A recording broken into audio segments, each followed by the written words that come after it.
Actually, if they have You need goodies, to bring bring it back. goodies. Yeah, let me know so I can go or bring it back. Give me a plate. It's awesome. I'm okay with that. Okay, started the recording. Okay. So, I'm just going to open it up here. What we came here to discuss, essentially, was the bylaws. I don't know if did you guys bring your bylaws with you? Yes.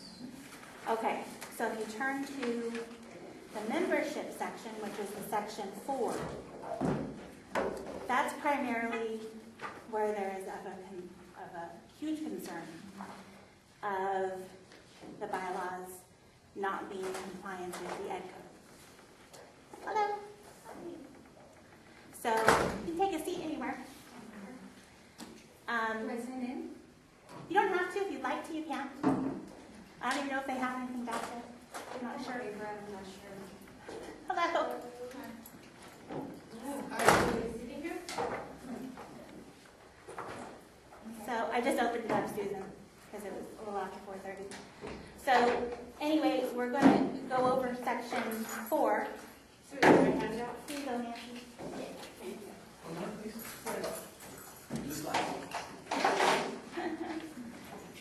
All right, so everybody who has bylaws with them has it open to section 4. I want to sit there. You want to kind of Yeah, that's no problem. I was just looking at camera. It'll just be your back. Say hello. So at the top of this sheet that I provided you guys with is the Ed Code 56191. Oh, did you want to hand them to Donna? There you go. No goodies list. People got an agenda. Did you get an agenda? Yeah, So anyway, so section 56191, the Ed Code is right there. That reads, the members of the Community Advisory Committee shall be appointed by and responsible to the governing board of each participating district or county office or any combination thereof participating in the local plan. So underneath that, kind of to sum up what that means, is that all appointments to the CAC should be happening by the school boards, and in parentheses, governing boards. That's the part that's highlighted at the top there under the Ed Code, of our districts and our CELPA. Our Superintendent's Council is listed as in the local plan as the governing body of the CELPA, and it says their members are responsible to the governing board, which is the school boards of their respective agencies, which is the districts, the 10 districts in our CELPA. They, meaning the Superintendent's Council, does not have action over the CAC, only the CELPA. Our local plan also says that membership in the Community Advisory Committee is by appointment and action of the participating LEA boards of action. So, and then lastly, as far as that is concerned, any combination thereof refers to a combination of board trustees from the various school boards in our districts of the WESELPA. So, like say that the superintendents and school boards decided that they wanted a committee of school board trustees of the 10 districts to get together to appoint officially CAC members. That's what is the interpretation under 56191. That would be acceptable as opposed to simply each of the governing boards appointing CAC members. Now, where there seems to be a conflict as far as this is concerned, and the reason for this meeting, is in our, some of us have already pulled out our bylaws, membership section, section 4, or article 4, and specifically starting at 4.2.3, having to do with public-private agencies. Currently, how it's written in our bylaws is that it goes to the executive committee, and from there, the superintendent's council appoints somebody onto the CAC. That's not in compliance with Ed Code because it needs to be the school boards are the ones to appoint. The next one on our bylaws, the next page, is 4.2.4 when it talks about teachers. According to our bylaws, the Program Advisory Committee recommends 3 staff for approval by the Superintendent's Council. Again, the school boards should be appointing people onto the CAC. The current edit for 4.2.5 for high school districts is to again make the superintendents appointing them onto CAC. And then lastly, the Board of Education, which is 4.2.6. It says Board of Education members from the 10 participating districts just get to serve on the CAC. That also is not in compliance with that code. So someone like me shouldn't necessarily just be on CAC just because. Should be appointed by the governing board of my district if they wanted me to serve. Out of curiosity, how are they being appointed now? The school board members? Well, just so I better understand, you're mentioning that these aren't in compliance with each other. Yeah, the ones I appointed. Does it state, I guess my main question is, do they have to be? In compliance with the ed code? Yeah, our CAC bylaws? They're supposed to be in compliance with the ed code. Okay, so how, right now, like when I got nominated for this, I was Yeah. nominated, Yeah. and then the school board members. You did it the right, yours was the right way. I didn't go over yours one. Your one's is 4.2.2, which is, and that's in compliance. Gotcha. So what I'm wondering is who is being, or who has been put on this board that wasn't appointed that way? Teachers, because that's how it's outlined in our bylaws currently. So we have teachers in here now that were Yeah. appointed that by, The PAC put names for, which is the Program Advisory Committee, it's made up of all the special ed directors okay, in the 10 districts. gotcha, They put forward a name or names to the Superintendent's Council, okay, which is all the superintendents of the 10 districts, rather than a school board rather appointing than them. individual ones. Districts Okay. appointing them, right. So, and then also Mo and I are both board trustees, Mhm. and we're just put on to CAC because we come here and because our bylaws point out that we can be members, but that is again out of compliance with ed code. Our district should be appointing us. How did you get appointed then? No, just the bylaws Oh, said, therefore you can be part of. right, that's I'm what you're saying. I'm a non-voting member. Okay, which one is it? 4.2.6.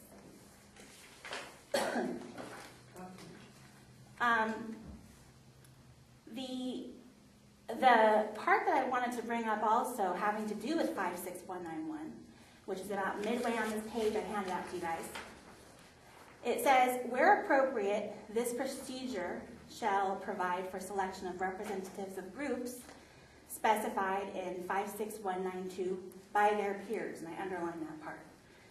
So, and I've listed down below those 2 ed codes, 56192 and 56193. So what this would look like, or should look like, according to ed code, is that those interested in being on the CAC should attend the CAC business meetings, at least a couple, and then we as a CAC, whoever is on CAC, can put forward names of those interested in serving to the school boards.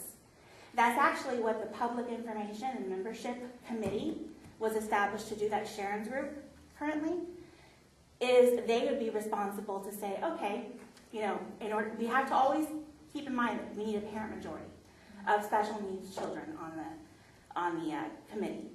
So they would be responsible to say, okay, well, we need some more parents from the districts or whatnot, whatever districts they're targeting, to get names forward.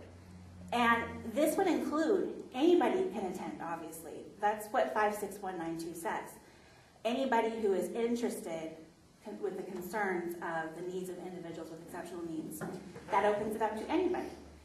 But So you're long as saying we it keep a would- majority. I'm sorry, of you're saying parents. it would be us here and the people who would be attending, right, public, Right, and then we would bring up names forward. yeah. Right? To me, it would be kind of a little conflict of interest, or kind of a That's what I'm conflict, thinking, too. because if 10 of my friends are coming, who are very close to me, and you know, our world of special education is very interesting.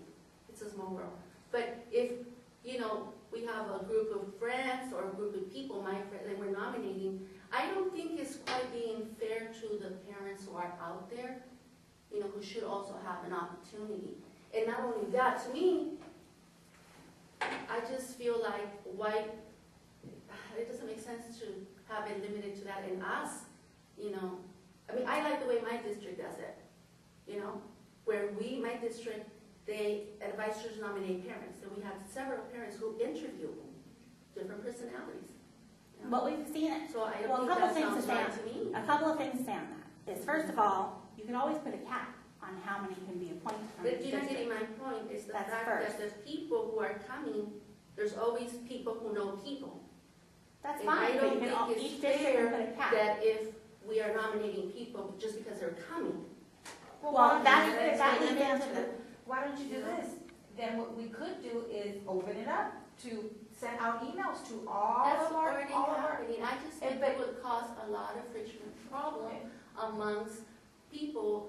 Say if I have 10 people that are my friends and coming and Israel doesn't have any, why should my people have more of a say or a vote or a chance? Let me tell you what, because they actually came to the meeting, because we No, cannot that's make just meetings. not fair because we have parents who don't come to meeting. Israel never came, or maybe came once or twice. It's But- been a but if wonderful we- job, but and if- that's not But fair. if we're out Then he there, wouldn't have had a chance. but if we give them a chance to, in other words, if we put it out there for, let's just say, all of our districts, and we're giving the parents a chance to come, we can make parents come. Exactly. And so But you're whoever saying shows up, it sounds like, don't think that's If you- fair. if you just let it, whoever shows up obviously has an interest of being part of it. You're always gonna have that. Sort of like, let me take it out of space. It's almost like in the DLAC meetings or DAC meetings. You're always gonna have the same parents that are interested coming, and you're always gonna have those parents who don't wanna come, and there's nothing you can It's do to good make as far them as the come. board members, should only be the people who go to the board meetings who should run for board members? I'm Or sorry, should it can be you open repeat to all the community and anybody can run for board members? Or That's should what I'm only saying. should we only vote for people who attend board meetings and I'll vote for that person because I see her at board meetings all the time? Or should I vote and leave it open for all the community? I think that's see, we are an advisory committee for the community, Right. and we should always have it open to the whole community. How are we not It leaving is- it open? I think you're going back to process and procedure, and we have currently, that each district has a board policy, and that's how each district elects its CAC member. And so the board policy may differ from district to district, just like a community, a district will have the protocol for who can be on a board and what's the process. Okay. I understand where you're coming from, because I also have another take on that similarly in that often you run into people who do have an agenda, and if they're able to get more like-minded, agenda-driven people, then you will tip the balance of what I think the spirit and the purpose of the CAC was created for. And while we have words and we have codes and we have that, and I definitely agree that in some sense they should be, if they're supposed to be cohesive, they should be. But at the same time, we can't overlook the spirit and the intent of why something is written. And I think that that's a very fine line of being able to nominate people just because they show up. I've been in meetings before where people have very specific agendas and they come there with that purpose. I think that happens in all atmospheres and all types of, where different people are there for different reasons. I know that just in a few meetings I've been in here, there seems to sometimes be tensions that, and I'm completely new, but I get a glimpse and a feeling of a inherent divisiveness in certain issues. So that leads me to believe that there are different agendas and different people that have different reasons. So I think we need to be very cautious in just making this blanket, whoever shows up can be nominated, because I think that can happen. On one hand, it is unfair, but even more than that, I think I'm concerned about having people put on just for the purpose of So- saying, hey, let's forward this, or so let's let me push address that. some of these concerns that you guys are bringing up. The ed code is clear on what it needs to be. However, remember, the board is always the last word, the school board. So let's say, to address your concern specifically, you have people coming, you think they have an agenda. First of all, the CAC has to vote to put their name forward, okay? So I'm assuming that there would be a quashing of any person that you guys may have an agenda. Their name wouldn't go forward to the board, but if it did go forward to the board, if they did get past the CAC point, probably their school board would speak up. Yeah, I mean, Any board, any of the boards, the I 10 may have districts. missed something in the beginning, but doesn't it go, as far as I remember, my situation was concerned, it came from the board to the CAC, not the other way around, right? No, No, Your mine board did. determines. your Yeah. board determined it all on their own. Exactly, the board, it came from the board to the CAC, not, The Or maybe I'm CAC did not mistaken. approve you at all. exactly. Right, Exactly, just your it was board. nothing to do with the CAC, this CAC board. Right. It came from the Chino Valley Unified School Right. They District said Board. we want you as our representative. Right, so is that not, Well, you were saying something different? yeah, Did What just- I guess what I'm trying to show is in 56191, which is on the middle of this page right here, Yeah. it says that how this procedure can happen is that your peers select you. So meaning that people are coming to meetings, names go in front of the CAC, and either they push the name forward to the board. So in your case, it would be you're coming to meetings and the CAC either votes to push your name forward to your board or not. And then your board ultimately is the ultimate say as to whether or not you are going to be on the CAC. And then keep in mind, though, something that nobody's brought up is that we've had a long history of people being appointed to the CAC from their board, never having attended a meeting. They show up maybe one time, and then they never come back. So, we've had it the opposite way work quite not in our favor. So I think that's why, it's written this way. There's all kinds of things you can do to put barriers up, so to speak, for people who might have an agenda, for people who you think are, it's unfair with friends or whatnot. You could say so many people per district. Each governing board of each of the 10 districts can appoint so many, maybe 2, maybe 3, whatever you want it to be. And then ultimately, the names go in front of each of the 10 participating school districts, and they choose. And so long as you have the parent majority, meaning parents of children with exceptional needs, that's keeping to ed code. So those were the areas in Article 4 in the bylaws that I wanted to address as far as ed code and how I think it's out of compliance. Right, now this particular thing, as I said, I'm comfortable with the way it's working now, as long as we're, this particular thing, where the parent representatives are chosen by the board as is required. I think, having been here long enough, I haven't seen this build-up from the CAC board to be recommended, because a lot of times, we don't know, I don't know the person, and so I am more comfortable with the CAC, with the school board recommending, doing their thing in the right way, and over time, it's become a very involved process, which is good, because, schools sort of recommend people, and then so on and so forth, and then there's all these interviews. So personally, I'm comfortable with that. I don't see the need for it to be built up from the CAC board up. I'm comfortable because since I don't know a lot of the, there's 10 school districts, and I don't obviously know. It took me an hour to come from Chino Valley just now, so, it's not as accessible. So I would feel comfortable school districts doing their thing, as long as we make sure that there's a good process that for their decision-making process. And I'm happy to welcome anybody that the school district feels, would be appropriate to be on this board. As long as I said, we And I think can that quote. if there were people that were interested, we would be able to say, all you need to do is contact your district. Contact your district special education person. We all know who those people are if you're interested in being on And please CAC. contact, please. Yes. And it is on actually the website. What and I'm they- coming from they is, reached out. I want to make sure that we are in compliance. I don't know if, I can only speak for my district. I don't know if Dr. Hamilton knows that we're out of compliance at this point. Am I right? We are Actually, not, we're not. to what I hear, we're not complying with ed code. I think before And any so of that this, would be, Actually, there are a few caveats in ed code that give us flexibility if you look at it very closely, because on 56191, any combination thereof participating in the local plan, we do have that combination thereof. The districts, we have different layers of membership. So we have the parent reps that go through the process with their school board and are named by their school board.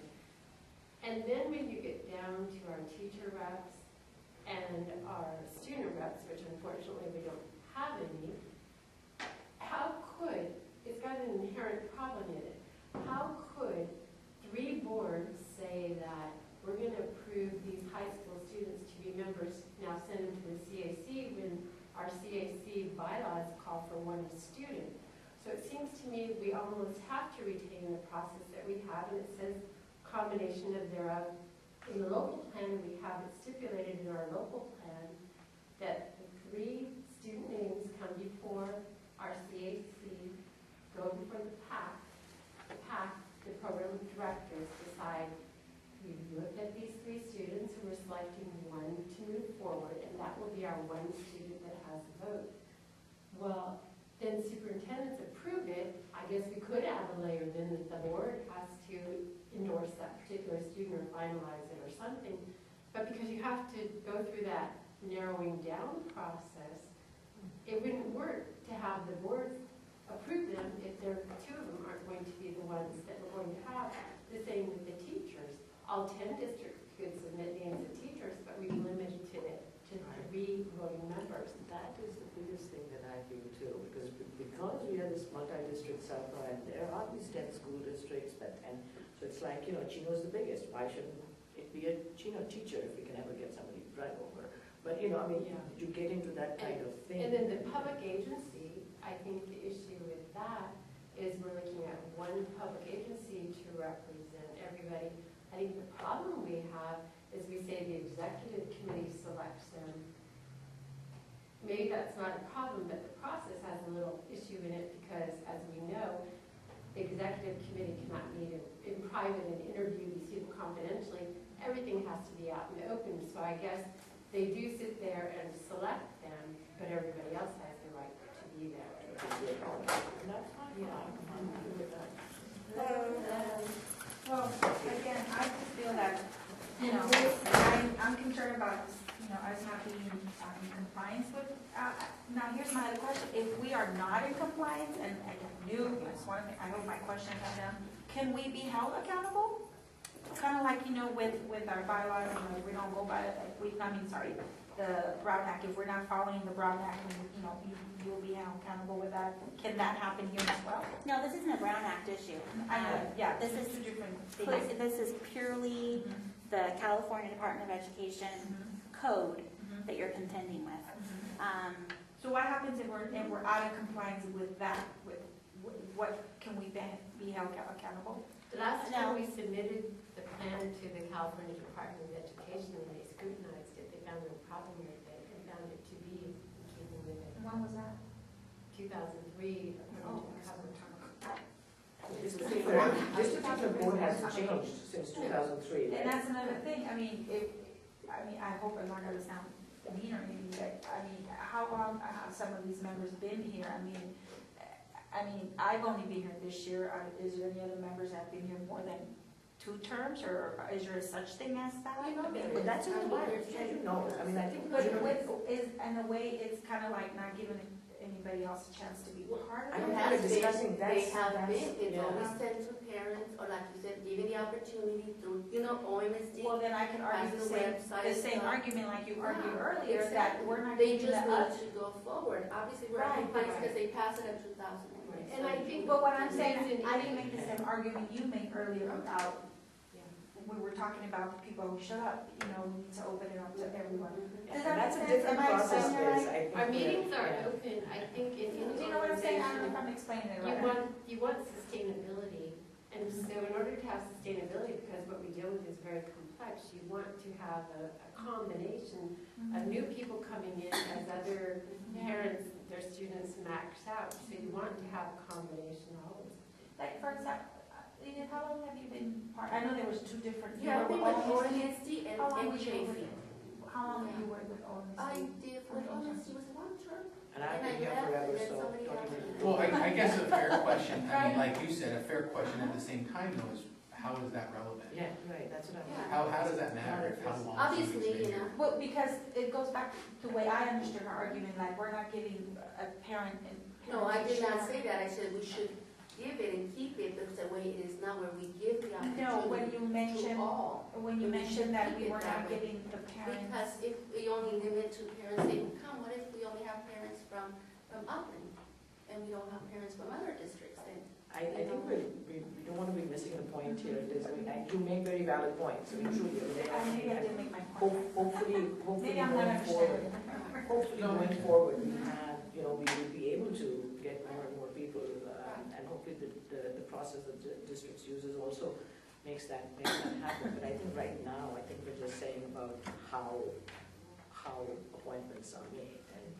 And we're not limited, excuse me, to one person per district, correct? Yes, Voting one member, parent yes. per district, yes. Because we gotta have a, That's Excuse me, but As a Yeah. parent, but, because I know we have you three need members. to have a balance of power, and that goes back to the other position that I didn't talk about is the board members, because we have to have at least 50%, more than 50% have parents of students with disabilities. And so potentially you could have 50 board members from 10 districts that all decided, and they could all have a vote, and then where would you balance it? Constantly balancing the And majority. you have to remember too, this group is advisory. You know, and bottom line, you talked about our divisiveness and other things too. I think we need to come together with a united front of what are we trying to accomplish for students? And that should drive all other discussions. So the purpose of meeting today was to go over my concerns, because a couple of you had brought forward at the last meeting of how, Peter was there and I was there, and brought forward how we feel that the bylaws are out of compliance with the ed code. So that was the purpose of this meeting. And that's why I documented this one pager that you guys have, which I realized you didn't really have an opportunity to thoroughly review. There's no decisions being made today. We're just meeting as a group, really to follow up on the last meeting. That was the purpose of the meeting. We have several people here from the public, and if they would like to chime in at this point, you're welcome to chime in. Raise your hand if you have something you want to say. Or the committee members, anybody here, even if you're not in the committee, just if you have something you want to say in regards to that, we're more than welcome to hear it. I just want to say that I will be taking this to Dr. Hammond, just letting him know I don't want to be held accountable for something that I did not say to him. I'll let him make the decision at that point. But at this point, I still feel that we should be in compliance with ed code. So I just wanted to be noted. But we Well, I don't feel that we are, and maybe you're saying that we are, but as far as what I have here, I don't feel that we are.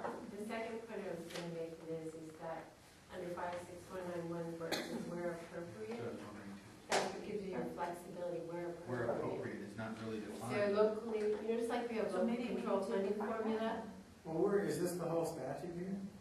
Well, I don't know, 56191, or is it just Christie, an extract? Where's the whole statute?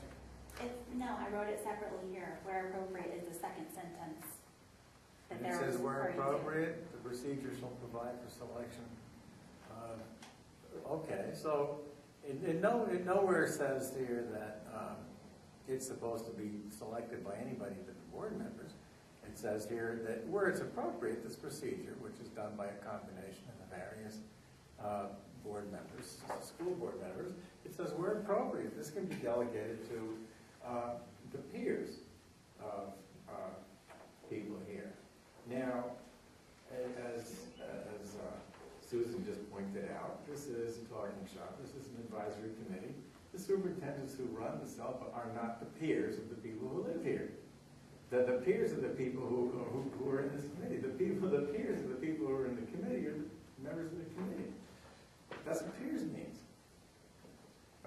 somebody's gonna litigate that at some point, maybe, because, well, we already have the California Concerned Parents Association, which has dragged CDE into the federal court already because they don't want to bother enforcing the law. And they're collecting more and more things. And I predict that this little thing here is going to be brought to their attention too. I predict that with complete confidence because I'm going to bring it to their attention if Christie does. So it's going to go before the federal judge. This is one instance of where the CDE simply doesn't want to bother. Somebody will put in a compliance complaint on this. CDE will blow it off, and then we will, we'll bring that to CCPA's attention, to their attorneys, and there's going to be one more thing that gets thrown into the hearing, which I think is supposed to take place in March. So, we'll play the waltz music, and that's what's going to happen. Well, I'll just add that I brought that up last week, and I'm glad I did, because it was important to hear that. Right. And I brought that up for that express reason, to kind of find out what is the purpose, what is the reasoning. I think it's important too to go with what she said in that we're here for kids, and as much as I can appreciate your last comment, I don't see how that further helps kids, but I can appreciate your position. I can explain that. But it's not as important to explain it as much as I know that we need to focus on what's important for kids. I think that's why they want a majority of the parents to be special education parents. I'm not a special education parent. My kids are in general education. I am finishing up my degree to be a school psychologist. I have a passion for children with special needs, and I'm going to do everything I can to possibly further that agenda for children. And so if there's things that tend to not seem as important as that main focus, that's probably where I'm going to be. So I can understand that. I appreciate your concern about are we compliant, but at the same time, if it's not, if it doesn't serve a purpose other than to maybe address your concern, bring in more people with an agenda versus getting a job done and completed and focused versus talk and rehash and court and threaten and all those other things, I'd rather leave it the way it is, because even though I've been here a short amount of time, it seems like it's working, so. I think, I think we're doing such a good job. I mean, we're here for the kids, we're here for the parents. Like today, we have a presentation, and I just wish we had all those parents that come to these meetings, the business meetings, I wish they all came to the presentations. Because, our kids grow so fast, and all the tools that we provide, my son is in high school, and boy, I tell you that when our kids leave high school, if we haven't done a job by just not learning to advocate, but having him learn to advocate, getting as many techniques as possible and hands-on, working with them, not just the school, but at home and everywhere, I tell you that after high school, that's when the real life starts, and that's when all of our work, all of our time, it really shows. And I just wish we also had more parents that came to our presentation. We should have that room loaded with parents, between all the parents that come from August to May to this business presentation. We should have that place just full and just packed. And I hope we have that tonight. And I think that as representatives, we need to work more on that too. We need to focus on the things too. Again, we have that for our children. Again, I'm a mom from a high school mom, and it's a scary thing. We have, it's a scary thing when you think about the day after your child leaves high school. There's wonderful advocates out there, but advocates are not going to follow that kid to a job, or to a college. And we need to get our parents more involved, also coming to our presentations and, attend our business meetings, of course.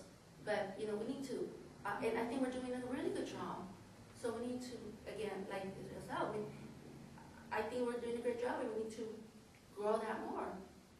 So, I know, Christy, you're a board member, it's at your district, I'm sure you distribute the information to the parents as these presentations come along with your rep. I hope we have a lot of central parents showing up. Right. Well, yeah, and that's great, and that's something we can go into more detail at a regular CAC meeting. The purpose of this meeting is simply the local plan and legislative, and specifically to go over the ed code. That's was the purpose of this meeting. So does anybody else have comments about that specific agenda item that you want to bring forward? Everybody's good? Okay, the other item that was on the agenda for today was in the local plan itself, and that was the holding harmless. I don't know, does everybody have an agenda in front of them? Because I don't. I don't know. I don't remember. You're running the meeting. So, it's the governance section of the local plan. So if you turn to your our last meeting that we had, where we went over, the local plan, the governance section, which is page, I want to say 17, let me make sure. I think, yeah, it's page 17 of the local plan from our last meeting. And as you may or may not recall, when I submitted the notes to you all on the CAC of the issues that I had as far as wanting revisions for the governance and administration section of the local plan, this was on there, this section. Nothing was changed in what they did, what the work group put together. But the issue at hand that I had here was, and Peter expanded a little bit on this last time too, at our last CAC meeting, is holding harmless the RLA, which is the county superintendent of schools, for any actions that come against the CELPA. And so I don't know if you had specific questions, several of you, that was another thing that you wanted to possibly know more about. Was there any specific questions anybody had, or? I just want to be able to understand it. Yeah. a little I agree. That's the reason I had brought it up, is I didn't really quite understand all the language and exactly what all that means. I get an overview of what that means as far as them not being held accountable, but Right. if you can explain or elaborate on it a little more. I mean, part of me, in reading it, I read it a couple times since our meeting, and I understand why they would have something like that, as far as running a business myself at one time and knowing that I can't micromanage every aspect of every transaction. Things won't get done that way. So I can understand how that works, but I was kind of curious in how you wanted to word it, what your concern was in having it worded that way, or how it stands. The concern is holding harmless to defend and indemnify the RLA, and hold and save, the RLA and its officers and its agents and all of that harmless. So essentially, the districts are all on the hook, rather than the San Bernardino County Superintendent of Schools. Other CELPAs, even locally in the San Bernardino County, have taken that kind of language out. They don't have that kind of language in their local plan, as we do. Even East Valley CELPA, which encompasses Colton and Rialto and the districts this way. They don't have that language in there. So that's the concern, is leaving it open-ended that, that the districts essentially are on the hook for anything that comes against the RLA or the San Bernardino County Superintendent of Schools. So like, for example, if Well, I had to study He this may know thing. something. I had to study this thing because an attorney tried to shove this language at me when I was trying to work something out. Fortunately, the director in the school had her head screwed on straight, so we never even had an agreement. They sat down and had an IP meeting, everything was going fine, so it all just went away. But this lawyer went, and she made me learn something. So, defend and hold harmless and indemnify. You can Google it on the internet, you can read that. It goes to Civil Code 2778, which says, if you agree to do this, it means that if somebody else sues you, then you can go and you can tap the person who agreed to this for your legal bills. What's more, the case law even holds that you can start tapping her for the legal bills even if they're wrong. So you're not just agreeing here that you're going to let them slide and you're not going to sue them for anything. You're agreeing that if I go and I sue the CELPA for something or other, and even if my case doesn't have any merit, the SELPA can turn around and tap the school districts to pay its fees to defend itself against my frivolous action. That's what it means. That's why no school district in their right mind ought to allow this kind of language. And when you go and you sign language like this, you need to be careful about it too. Insurance companies like to do this too. In fact, I just settled an insurance thing, and we didn't settle up until they sent me a side letter saying, no, we're not going to subrogate against you in case there's a problem, because I didn't want to collect $3,000 on my son's behalf, and then 6 months down the road, they come along and well, you know, the Rawlings company or something wants some money, and they send me, you know, $2,500, $4,000 worth of, you know, paid up, because this is what it says. So that's what the risk which you're running. This is not a question of saying, I'm going to let you go if there's a problem. This is a saying is, I'm going to foot your legal bills if somebody else sues you. No school district in their right mind ought to allow this. This was written by the lawyer for the SELPA in order to put the districts on the hook in case there's a problem. So the school districts, the superintendents ought not to be those kind of suckers to put up with this in the local plan. Here I am arguing on behalf of superintendents and school districts. Listen to me. And has the superintendent seen this? I mean, that's It's been there. Well, it's been there. For I mean, have they even had, wow. I'm bringing it up to him. You don't have to believe me. You can go look it No, up no, I'm yourself. just I mean, I hope it does. It's in a super. right, it's been in there, but this is For a long time. I mean, how many Yeah. people really go in there? Well, I hope so. Superintendent should. Well, I will be bringing it up to Dr. Hammond for sure. Okay. Just letting you know that. I'm doing my job. I hope you all do. I just want to do my Yes, job. yes, That's all. yes, yes. That way you don't say, you never told me, you know, I don't know. Okay. I'm sure my tenant will drive it. I don't know. I hope, I'm sure. I'm sure most people drive for 10 years.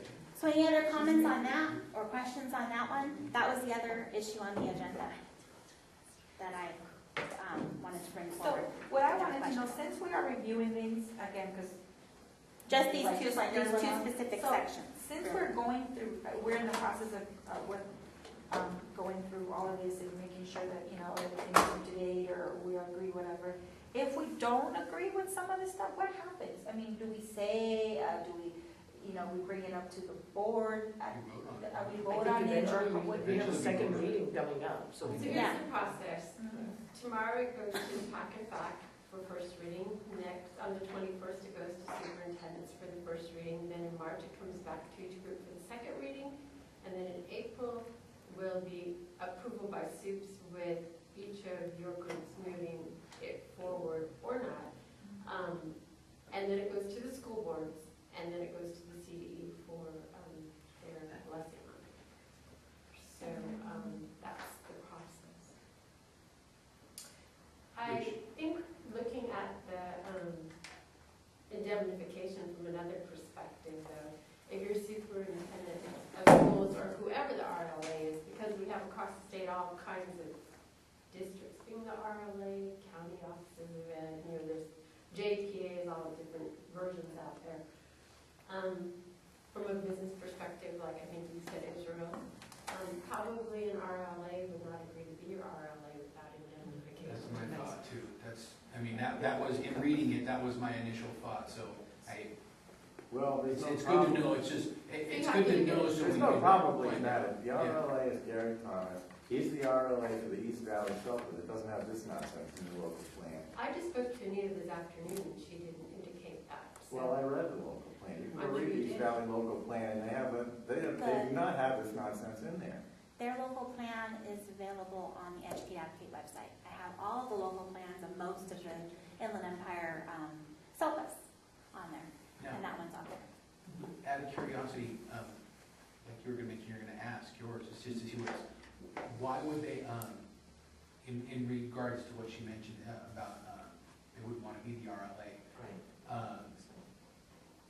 What other option, how did the other SELPAs have it worded? No, they just don't have this whole I mean, harmless. they just leave it out. Yeah. You leave the whole harmless thing out of it, yeah. Yeah. I mean, if you want something saying, we're not gonna sue you for this or for that, that's a reasonable thing to say. But it's not reasonable for us to say, well, if somebody else sues you for this or for that, you're gonna pay my bills.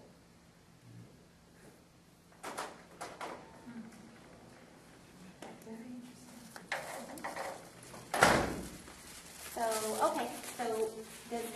anybody else have any other things they want to submit about those two? Oh, one question for you, Kumkum. Are we having a CAC meeting in March?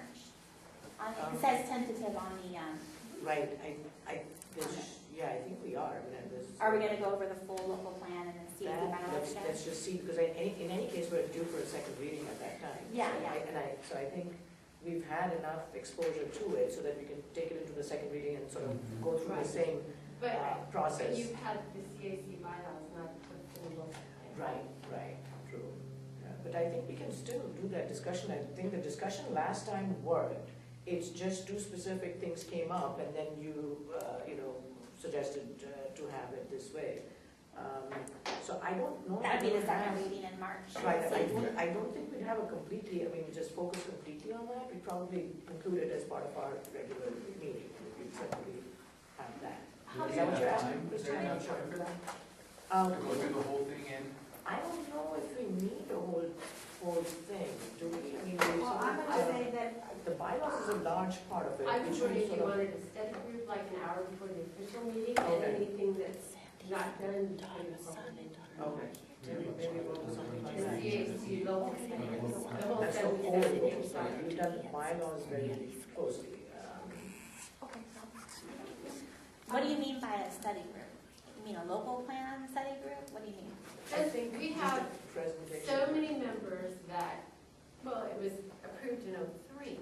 So I don't think the average CAC member or PAC or FAC or SOUP member has reviewed the local plan in its entirety, except for this work group that has gone through and revised the whole thing. So I think it would be wise to just do a quick overview of what's in a local plan and give people the opportunity to ask any questions they might have for clarification, so they have a better idea of what is this entire document that we're. So maybe we can do it in a situation like this, maybe prior to the Uh-huh, meeting, that's because what I otherwise thought. that 4:30 meeting to we have. 5. We don't have time, yeah, That's that was what we right. talked about at our last Right. meeting. Well, yes, That you you're brought right. it up, and Mo brought it up, and she actually was the one who suggested that, so we Well, brought right. change.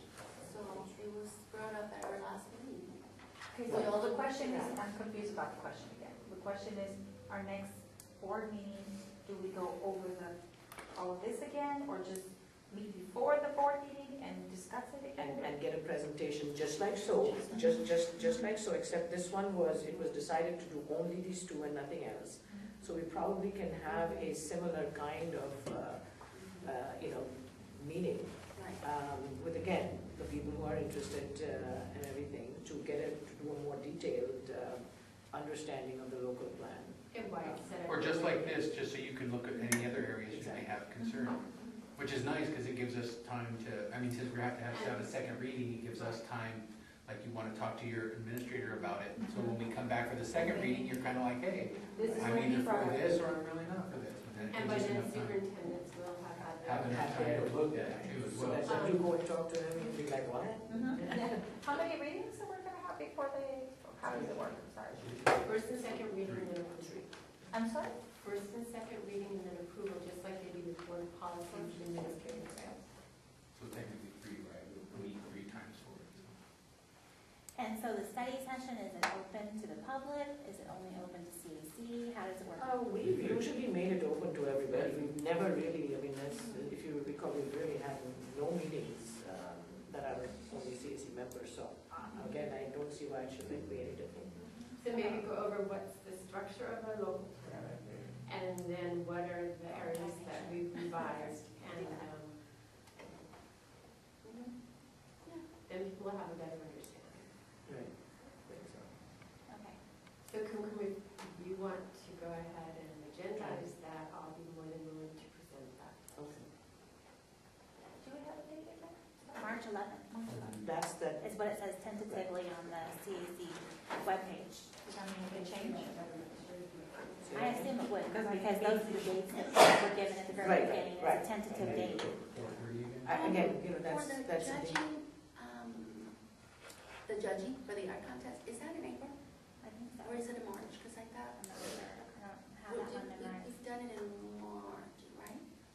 We do it in March? I don't remember. I just. Because I know that, we have that also in the books to do, too. So were there any other comments, so I can adjourn the meeting? Were there any other, we're kind of doing a free-for-all. I saw you, Martin, did you have anything? No.